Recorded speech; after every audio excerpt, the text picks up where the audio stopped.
living, you are also living for the people who are connected to you. And if you don't take seriously the weight of the people who are coming, you will live carelessly and self-centered, and you will mismanage the doors that God gives you. Preach, man of God.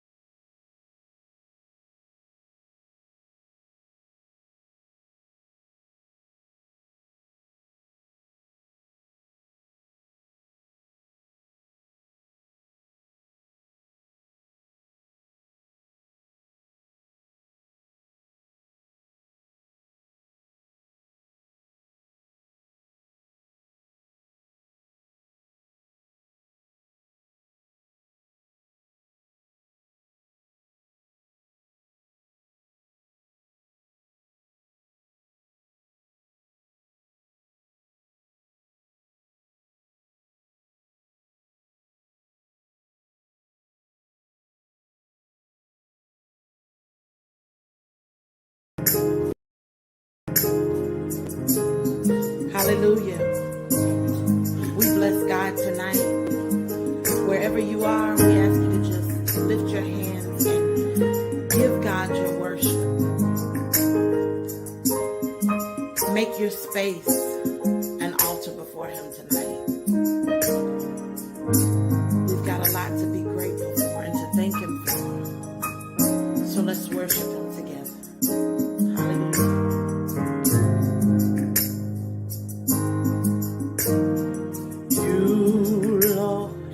You are worthy, and no one can worship you for me. For all the things you've done for me, no one can worship you for me. Here's my worship, all of my worship. Receive my worship, all of my worship. Here's my worship, all of my worship. Receive my worship, all of my worship. Oh, you, Lord, you are worthy, and no one can worship you for me. For all the things you've done for me, hey, no one can worship you for me. Oh, here's my worship, all of my worship. Receive my worship, all of my worship. Here's my worship, all of my worship. Receive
declare, as long as I am breathing, I will always worship you.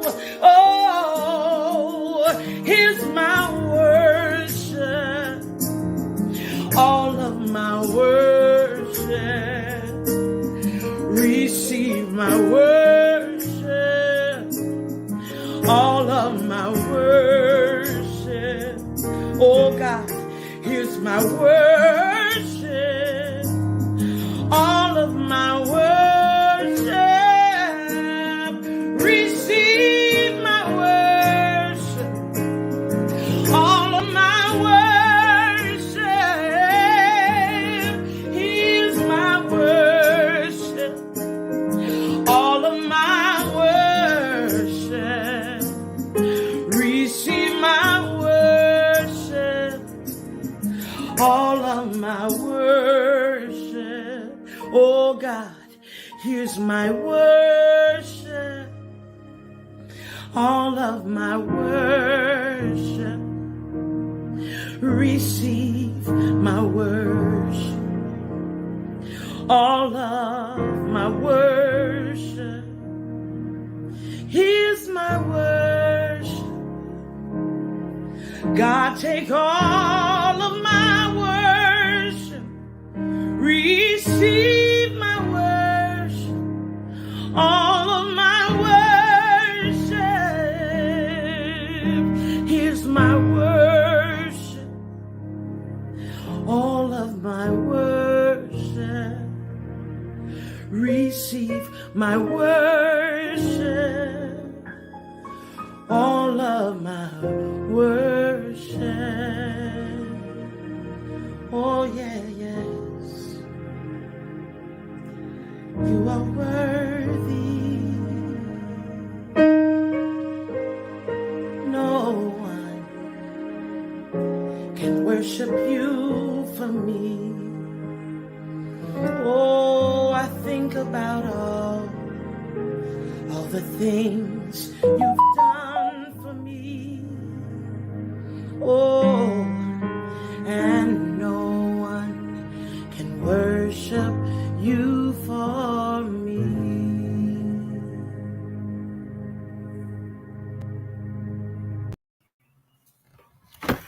Welcome, everybody. Welcome.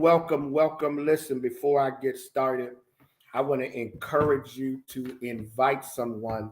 I'm about to go real heavy tonight. I'm going real heavy tonight. Now, I know y'all are going, well, okay, yeah, okay, whatever you say. But I'm telling you, I'm going to go real heavy tonight. I'm going real heavy tonight. Welcome to each and every one of you. I've purposefully invited some people because I really believe that tonight's going to be major. If you're a pastor, if you're a leader, you need to invite your people to watch tonight, especially if you're one of my sons or daughters. And so I'm going to just take another 30 seconds and invite some people, and then I'm going to jump right in. I've been really praying about the direction of our church, right?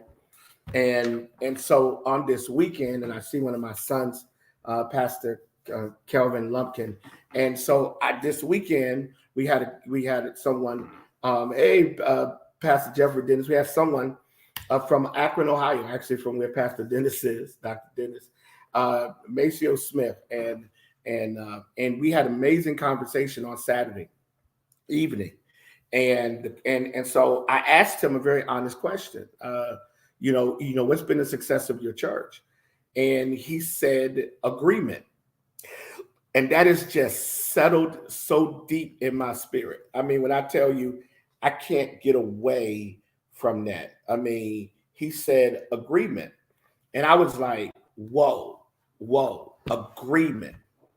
And when I heard that, Pastor Kane, I began to really grapple with this idea of agreement. I have not been able to get away from it. I've sat at it all week. I've wrestled with it all week. I've felt God's hand on this. And so what I want to do tonight is I want to talk about developing the spirit of agreement.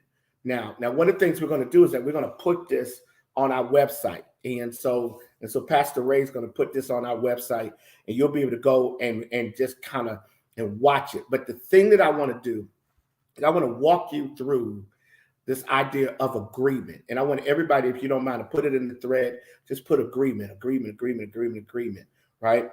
And I want to begin by reading 1 Corinthians chapter 1 and verse 10. 1 Corinthians chapter 1 and verse 10. And it says, by the authority of our Lord Jesus Christ, I appeal to all of you, my friends, to agree in what you say so that there will be, here's the key word, no division among you. Be completely united with only one thought, here it is, and one purpose.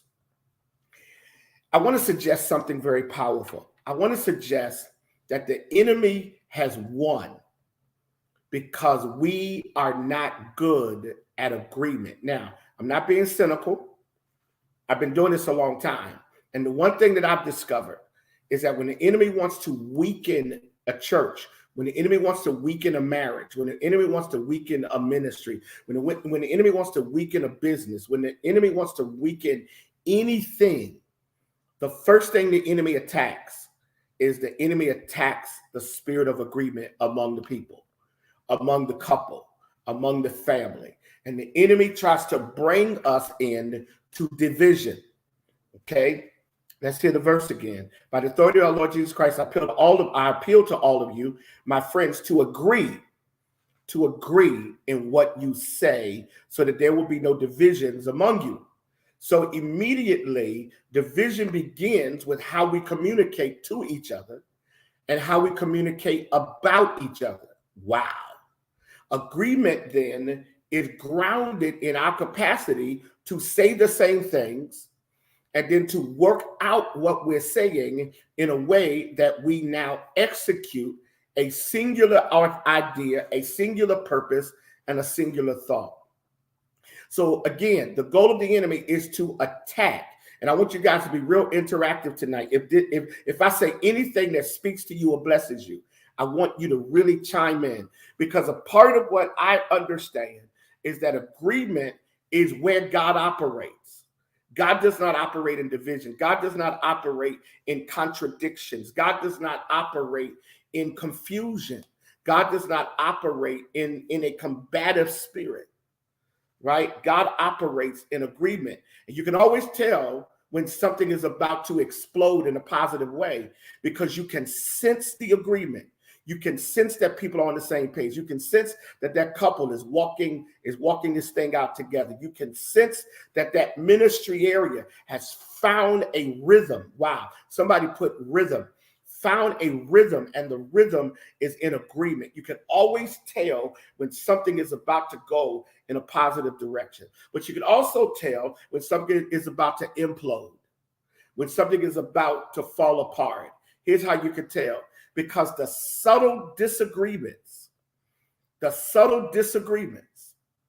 begin to morph into bigger reasons for why you do not work together. And then here's what you do. You start going outside of what's ordained to talk about what is. Wow. So I got an issue with my church. I got an issue with my leader. I got an issue with another believer. And I start to talk about that outside. Now, I'm supposed to be in agreement and rhythm, right? But I'm out of agreement. I'm out of rhythm. Those who ever had a relationship go bad, I bet you can point to certain tendencies within the relationship where all of a sudden you saw that you couldn't even agree on whether you wanted to get a Slurpee or whether you want to get a Frosty. That almost everything frustrated the rhythm, became difficult to get a rhythm. So you couldn't really move. You couldn't really get anything working because you couldn't find rhythm. There was always a subtle disagreement here, subtle disagreement here. There was always a complaint here. There was always the inability to say something that would give life. So you kept draining each other. You kept draining your church. You kept draining your ministry area. You kept draining your business because you couldn't get rhythm. What is agreement then? Here's my definition of agreement. It's a commitment between two or more persons to work together for a greater good. Please don't miss this. It's a commitment. So immediately when we talk about agreement, we're talking about a commitment between two or more persons. But here's what's key. Put that up for me again, Pastor Ray, because you're on top of your game, man. Two or more persons to work together, you ready? For a greater good, which means that you don't get caught up in the minuscule details. You look for the bigger reason, the bigger thing, and you commit to the bigger reason, the bigger thing. And all of a sudden, you begin to find yourself working together in agreement. There you go, Deaconess Banks. I see you. You start working together for an agreement because it's something bigger. Yesterday, Minister Sierra did a wonderful devotion from the book of Proverbs, right? And she talked about how you got to be careful that you miss your season. You know, when God is doing something, you don't want to miss it, right? You don't want to miss it. And a lot of times we miss it because we get distracted in the negativities around us, and we fail to move, in according with the rhythm of God's will, the pace of God's will, because now we're walking in division. We're walking in disunity. And watch this. And disunity and division creates distrust. Now I don't trust you. Now you can tell me that you're on my side, and Alfonso, I won't trust you. I won't believe you. I won't believe you. And even if I say, well, okay, yeah, but in my heart, I'm not trusting you. Why? Because when you lose the rhythm of a healthy relationship, because now you're walking in division, you can't have a healthy vision. That's why families are struggling. Families are struggling because they can't seem to find agreement. They can't seem to get on the same page. Why aren't our families working together to build businesses? Why aren't we building businesses? Because we don't trust each other. In fact, people often say the worst people to go into partnerships with is family. Why? Because at some level, we haven't figured out that we need each other to be successful. So Henry Ford once said, if everyone is moving forward, then success takes care of itself. Woo! That's good, Sierra. If everyone, Deaconess Hopper, is moving forward together, if you decide, Vera, that you're going to work together and you start moving in the right direction, success takes care of itself. Here's what's deep. You don't ever worry about success when you're operating in unity. When St. Paul is in its agreement season, where, listen, I'm speaking vision and ain't nobody sitting around going, I don't know, Bishop, I don't know about that. Or watch this, or like circling together in these little cliquish circles and going, Bishop, did you hear what he said? Well, child, listen, he been talking about that for 20 years, right? When you operate in disagreement with what God is saying, then what that creates is a division. And here's what's scary. At the point that division begins to occur, it begins to splinter slowly until finally, when there's a need to pull together for something bigger, it's not strong enough to do it because it's been weakening through the subtleties of division. Wow. It's been weakening through conversations. It's been weakening through the sowing of seeds, and the Bible calls it discord, the seeds of discord.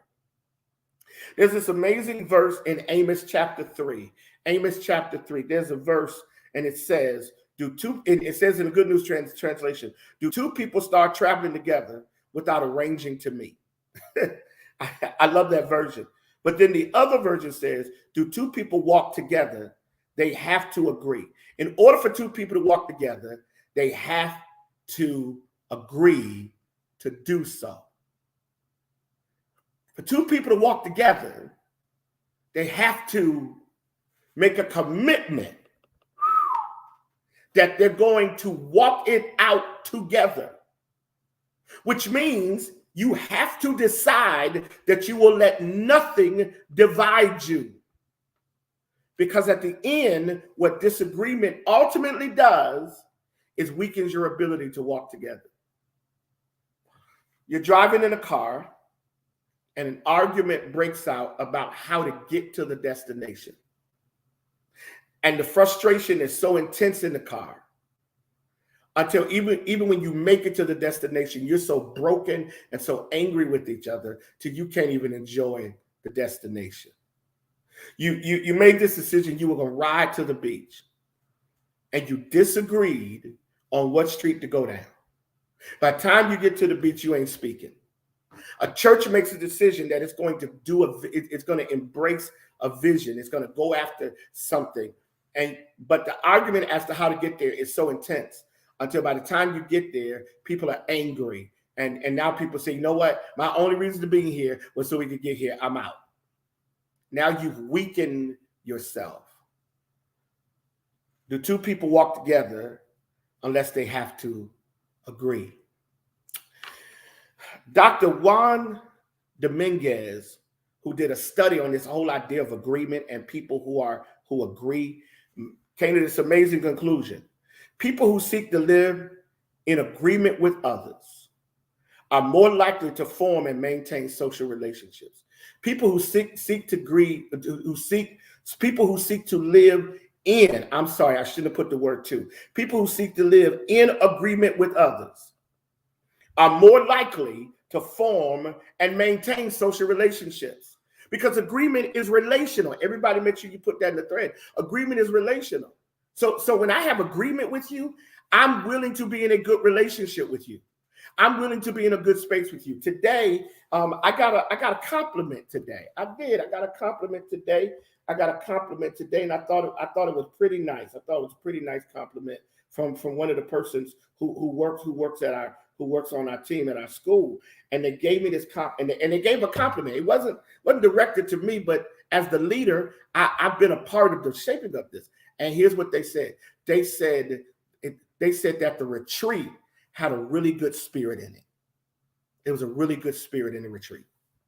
And that blessed me, because the power of changing culture begins with creating a healthy agreement, creating an atmosphere where people actually are working together. But here's the other thing. Oh, this is going to be good. People are enjoying the work together.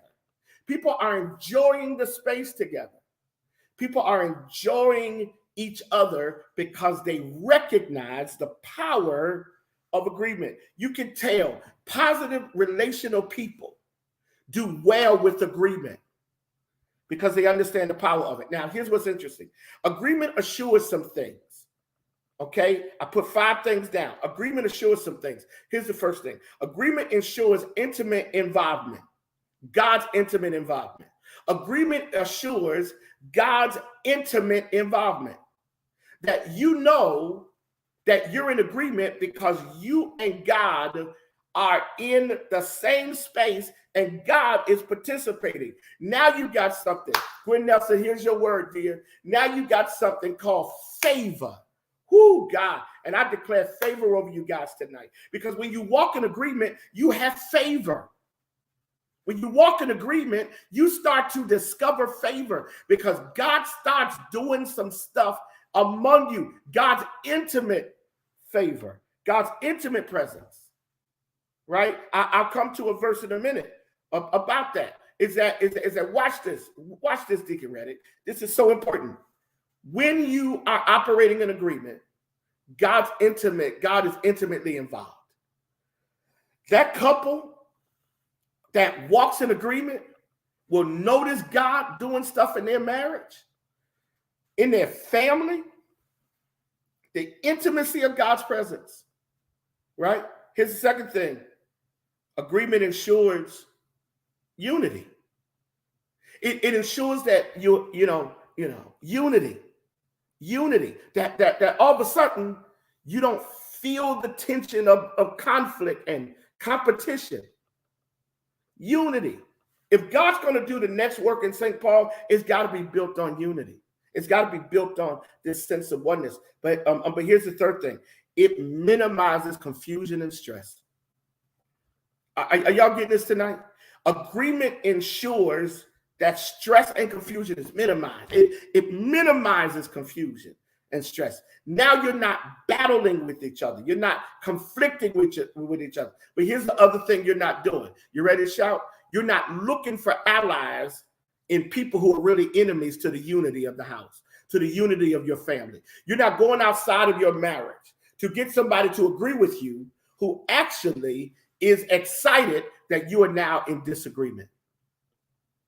This stress, this confusion that people deal with in disunity, in disagreement, in division. But when you're in unity, when you're in agreement about a decision and you work it out and you walk it out and you talk it out and you pray it out, guess what ends up happening? You end up noticing how little stress you're dealing with while you're making decisions and while you're walking stuff through. Unity, agreement. Here's the fourth thing. It maximizes the capacity of the group. This is so amazing to me. Here's what's amazing, and this goes back to some of what Sierra dealt with yesterday. That the reason why you won't miss a season is that one or the other is going to discern it, and you're going to be able to move in it, and you're going to discover your capacity is greater. Ooh, this is good. Your capacity is greater. In Ecclesiastes, it says, if two are working together, you're stronger than the one person who's fighting you. Unity, agreement, it maximizes capacity. All of a sudden, you're able to do stuff you couldn't do. You're able to get stuff done you couldn't get done by yourself. You're able to arrive at places you can't arrive at alone. I understand that the vision of St. Paul is not going to happen because John Gunn can go in one meeting and talk to city leaders or do this or do that. No, it's going to happen because everybody's going to pull their weight, but we're not going to struggle to pull it. We're not going to be in tension to pull it. We're not going to be in conflict to pull it. We're going to do it, and we're going to do it together. When we're walking together, when we're engaged together, when there's agreement, you maximize capacity. But here's the other thing. The outcome benefits the whole. Why? Because when I'm committed to the whole, I don't have to get my way. I want it to be God's way.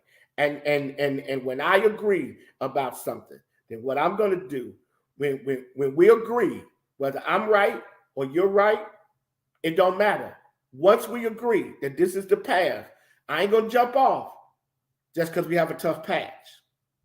Because see, that's the other thing amazing about agreement. Agreement, and I didn't write this down, but the Spirit just dropped this in my spirit. Agreement gives you the ability to handle turbulence better. Wow. I had a quote on yesterday in the meeting I was in, and it's amazing how people get through stuff better when they're in agreement. The outcome benefits the whole. Everybody is ultimately better because of it. Is this making sense? Matthew chapter 18, right? Verses 19, Matthew 18 and 19. You all know these verses. So I tell you all, what you prohibit on earth will be prohibited in heaven. What you permit on earth will be permitted in heaven. It sounds like an individual, right? But then 19, Jesus puts it in a greater context. And I tell you more. Whenever 2 or 3 of you on earth agree about anything you pray for, conversation, communication, whenever 2 of you agree in your prayer content, it will be done for you by the Father in heaven. That goes back to point 1 about agreement. God gets intimately involved. For where 2 or 3 are gathered in my name, that's where my presence is. And when my presence is there, things happen. Here's what's amazing. Y'all ready to shout? Here's what's amazing. When you operate in agreement, you start to notice how stuff you've been communicating in the atmosphere starts to happen. I'm telling y'all now, the goal of the enemy is to disrupt your agreement, to disrupt the agreement in your house. You got to be subtle. You got to have discernment, because the subtle thing can break agreement. Subtle stuff can disrupt agreement. Subtle things, mismanagement of a moment, inability to say the thing that needs to be said. Subtle things can break agreement. Subtle things can break agreement. And you can look up and you've lost all of your momentum and didn't know how you lost it. Here's how you lost it. Because the enemy did subtle things to ensure you couldn't and wouldn't stay together. That's how churches lose their momentum. They lose their momentum because somebody in leadership veers away. When the children of Israel were on their way to Canaan, you want to know what hurt them? There were people who started to complain. And the complaining, and I really need y'all to hear this. And the complaining halted movement. What came out of their mouth, Pastor Lumpkin? Sister Coleman, what came out of their mouth? Renata, what came out of their mouth? What they spoke. Division, disagreement is verbal. It may start in the heart, but it is communicated through words. And isn't it amazing that something you can't see has concrete impact? Agreement is communicated and it is embraced. Okay, so I'm giving close by giving you how do you create agreement. This is the nuts and bolts. I want to get real practical tonight, right? I hope this is helping you. The first way you create agreement is by approaching relationships from the positive and not the negative. The first way you create agreement is you have to approach relationships from the positive and not the negative. You have to watch this. Let's go deeper. You have to deconstruct your tendency to not trust. You have to deconstruct your tendency to not trust. You have to deconstruct your tendency to not trust. And a part of that is the sanctification of your soul from being damaged by people who were never ordained for your season, but they found space in your life. You have to deconstruct the tendency to not trust because, and listen to this, you don't trust everybody, but you're trustful. You discern that some people you can't trust, but that don't mean that you don't trust anybody. See, some of you are in an awkward place because you don't trust anybody. You are suspicious of everybody. You don't trust anybody. And what ends up happening is because you don't trust anybody, you're not capable of being a part of the team for very long.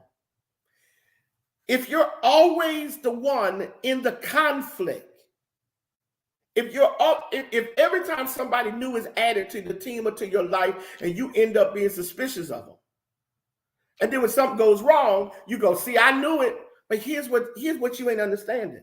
You can create so much tension until what was ordained leaves on its own. Everybody that leaves ain't because they were wrong.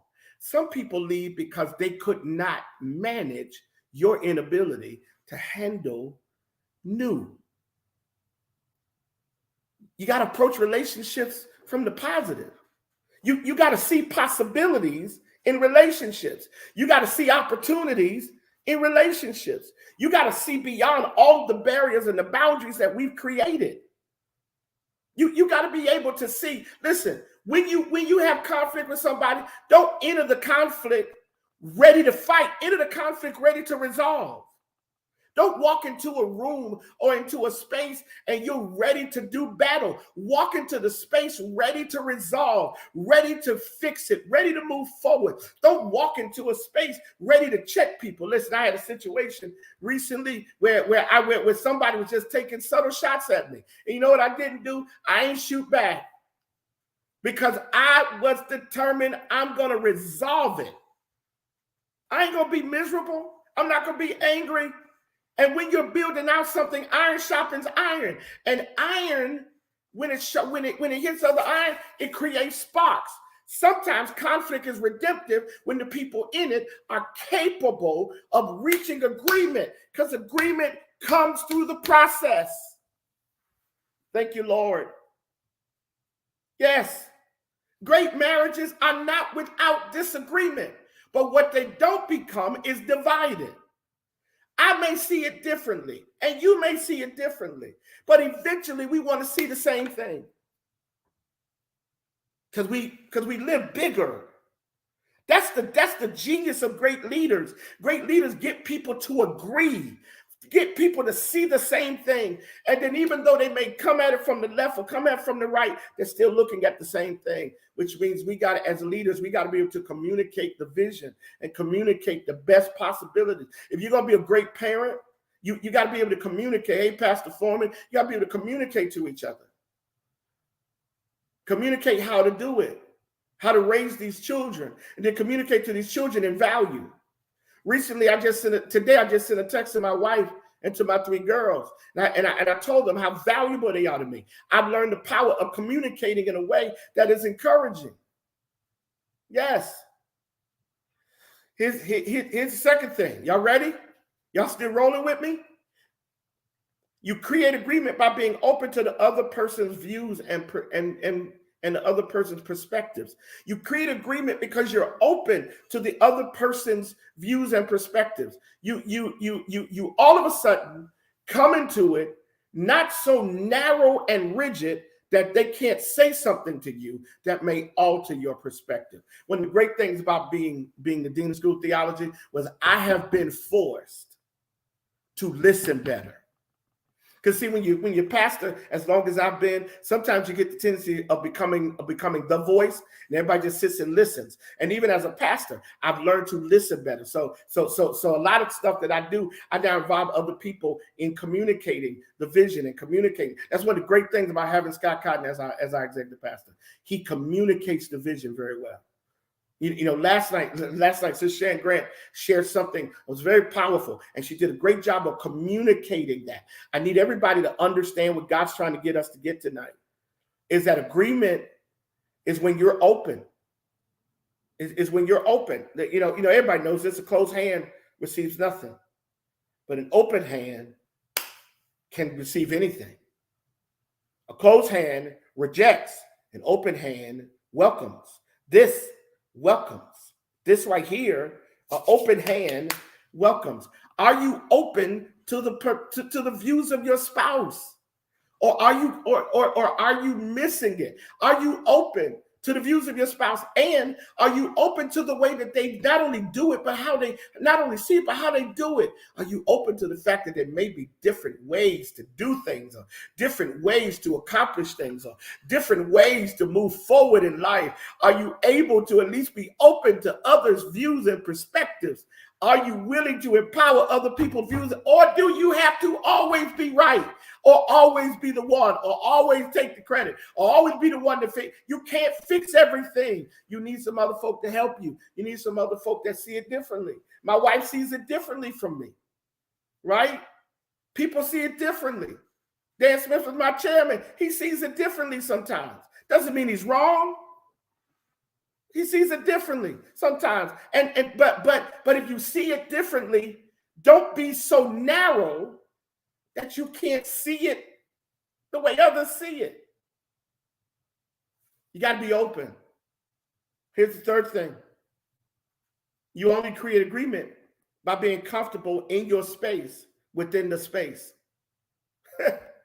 Oh my God, this is blessing me. If you are uncomfortable being you, you're going to be critical and condescending and combative. People who are comfortable in their own space can be comfortable in other people's space. Which means, okay, we got to tackle 2 things here. First thing we got to tackle is insecurity. When you are an insecure person, you cannot be comfortable in the space of other people unless you are the centerpiece of the space. You can't be comfortable unless you're the centerpiece of the space. Or you can't be comfortable. And so you what's the word I want to use? Gerard, so you withdraw. So now you're in the space, but you're not a part of the space, right? People in agreement are always comfortable in the space because they're comfortable in their space. And when you're insecure, you can't be comfortable because you always see everybody with motives and agendas. You always think somebody's out to get you, or you think that somebody has an ulterior motive for what they said. That's why some people shouldn't be the leader of nothing, because they're too insecure. And they have to make everybody slaves and to them. No. No. People who are secure can be in your space and not be threatened by it. and they are great people to agree with, because they're comfortable. Here's D. Here's D. You create agreement by showing appreciation for the other person. And because we're talking about church, your church, you show appreciation. You show appreciation for what that person brings to your life. You show appreciation for what that person, or for what that church, or for what that organization. You show appreciation. You show appreciation. This is so amazing. When you show people appreciation, they're more likely to work hard for you. People who work hard for you and you don't show appreciation means that they just decided that they're going to do it because they see a bigger goal. But when people show appreciation, people want to do it for you. People want to do it for you. I remember years ago, there was a college team. No. I got even better. There was an NFL team, the Chicago Bears. And when they won the Super Bowl, typically you only put the head coach on the shoulders. But the defensive players put the defensive coordinator, Buddy Ryan, on their shoulders. One day were considered one of the greatest defenses to ever play in the NFL. But let me tell you why they put him on their shoulders. Because he was such a positive environment. He was such a positive influence until they wanted to show them. Love kid. Yeah, but they won the Super Bowl though. But he wanted to show them. They wanted to show him how much they appreciated him. I've discovered that appreciation induces appreciation. That when you appreciate people, people will show that appreciation back. People will show that they value you, right? Here's the next thing. You create agreement by listening out of respect. I'm trying to get better. I'm so trying to get better at this. Because when you listen out of respect, you're not framing your answer while they're talking. To the point that you kind of trying to double dutch in like you jump rope Vera. You're trying to double dutch in Sister Agnes, and you just waiting, Elder Tanita, for them to finish so you can rebut, so that you can correct, right? So that you can make it clear, so that you can get it together. The whole time you sitting there and you listening, but you ain't heard nothing they said. Because you're still, watch this, because you're still functioning on the thing that you want to argue about. You're still stuck in the thing that either offended you or made you angry, whatever, and you're waiting on them to finish so you can jump in, so you can double dutch in. Because I got something to say, and I'm going to say it. And what I've discovered is that when you listen out of respect, you give people the chance to finish their sentence. Because at the end of the sentence may be the correction that ensures that you don't have to go any further. So there are times when I'm talking to people, and people talking, and I say, "Can I finish? Can I finish my statement?" Because the end of my statement may actually be a healthy way of bringing resolution to this. Am I making sense tonight? When you listen out of respect, it's a totally different thing. Because when you listen out of respect, you're trying to understand what they're saying, and you're trying to understand the spirit by which they're saying it in, and then you're trying to manage your words so you can protect the relational moment. I'm listening, but I'm listening respectfully. I'm trying to grasp, trying to understand. I'm listening respectfully. And when I listen respectfully, I'm operating out of the spirit of humility and love. Okay. Here's the next thing. You create agreement by speaking truth without being malicious. I can speak truth to you and not be malicious, not be hard, not be angry, not be aggressive. I had to learn this. I was not very good at this years ago. There was a whole lot of reasons why.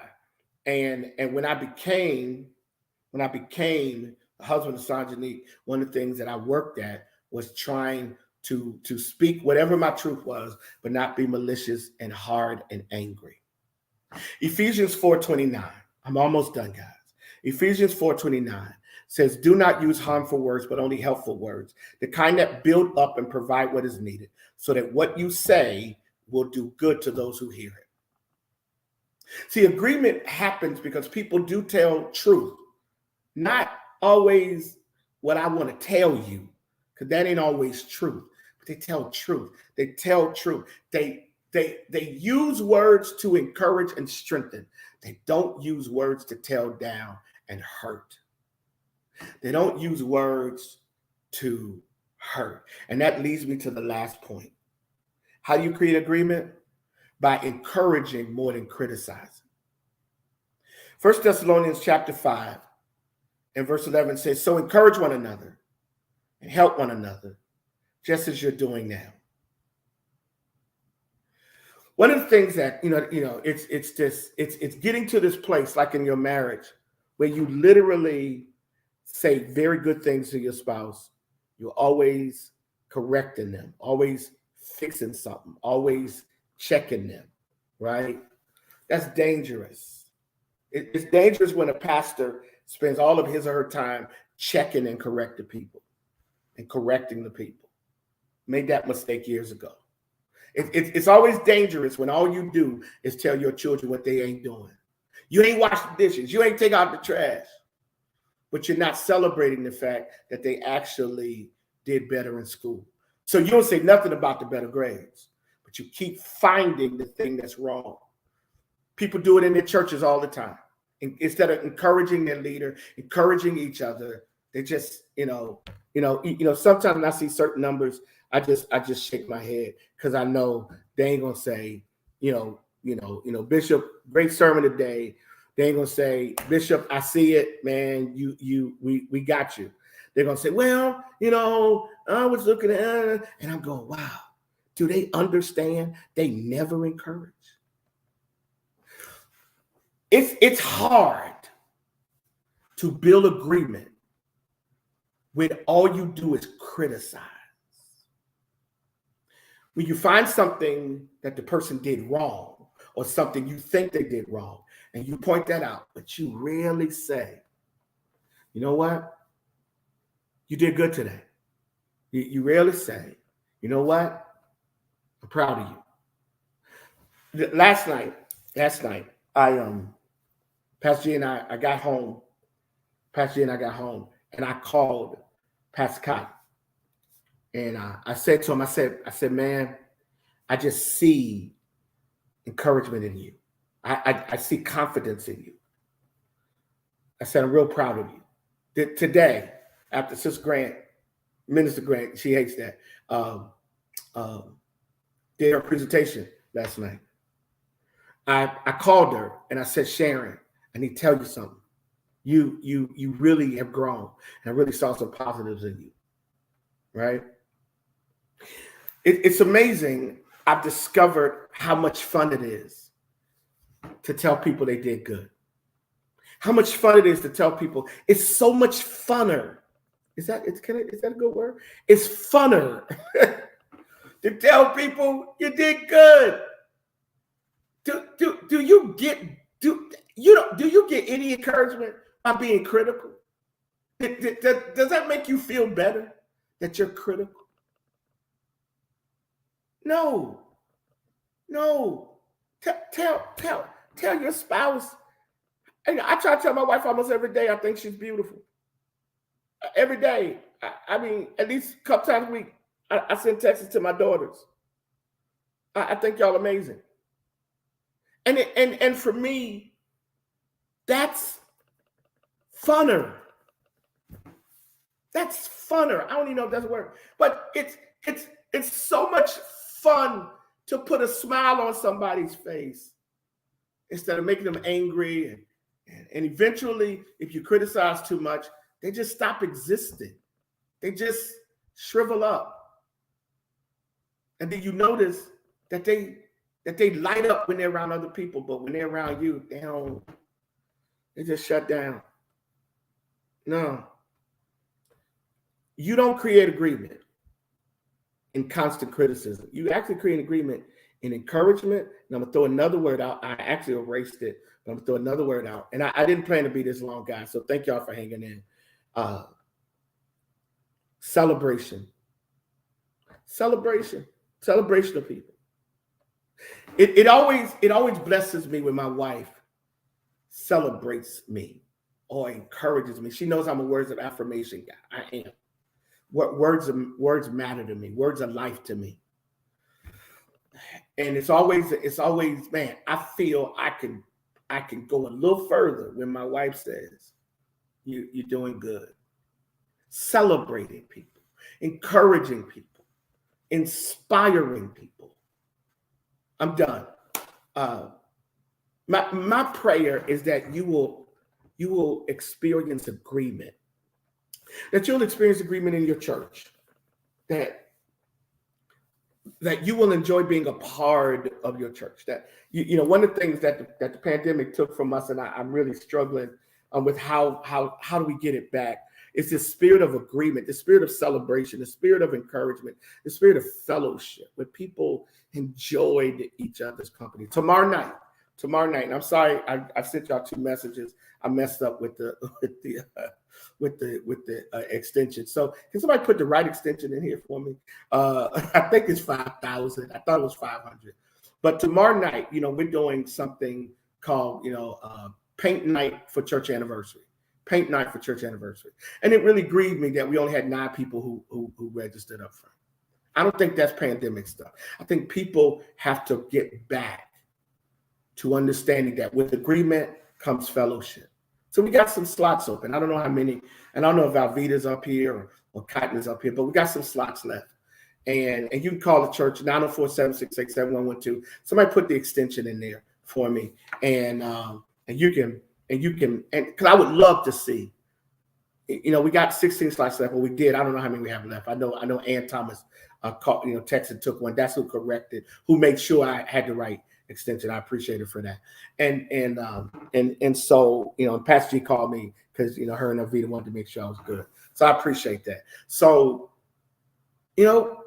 fellowship, encouragement. Why not? Most of y'all going to be home tomorrow night doing nothing. So why not? Why not Sunday? What you staying home for? Why not? Why not connect again? Why not experience the unity again? Why not experience the agreement? Now, you can do that at home. You can do that virtually, but it's something amazing about the coming together of God's people. Why not? Why not be one? Yes. Thank you, Corliss. That's right. The spot will be going on same time. You're exactly right. That's a perfect opportunity to serve. Why not? Weather's going to be good tomorrow. Why not? Right? Why not? Okay. I'm closing with this. I want us as a church, those who are part of St. Paul, to be one. Jesus said, I came so that you would be one. I want our marriages to have agreement. I want our children to grow up in agreeable environments. I want our neighborhoods to experience unity and agreement. I want us to build around vision, to build around good, to build around encouragement, to build around strength. Because all of you are uniquely, wonderfully made in the image of God, and you're supposed to thrive. But if you know, like me, thriving doesn't happen alone. Thank you all for getting on tonight. Now listen, if we were in church, we would give. So go right now to spnbcjacks.org. I'm getting ready to go there myself and give. Go and give your tithe, your offering. If you haven't given your $143, that's agreement, guys. That's unity. That's when we all come together and we commit to this, right? Agreement. That's agreement. Amen. So I need y'all to just start flooding the thread as I close with one word: agreement. Agreement, agreement, agreement. I speak that over every church that's represented here. I speak that over every family unit. I speak that over every business, every nonprofit. I speak that over every community organization. I speak it over everything that's connected to. I speak agreement with you and your children. I speak agreement with you and your siblings. I speak agreement with you and your parents. I speak agreement with you and your spouses. I speak agreement. Because I want you to agree. I want you to know the joy. That's what I'm experiencing in my marriage to Pastor G. We have our ups and downs, but I'm experiencing agreement.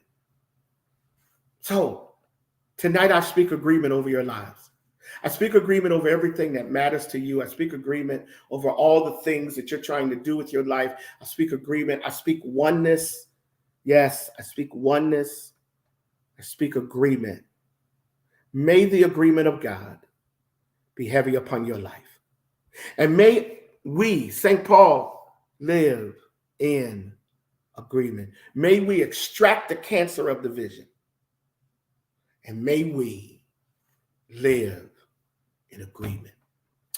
Go right now to spmcjacks.org and give. Do like me. Go and give right now. Go give right now on your device.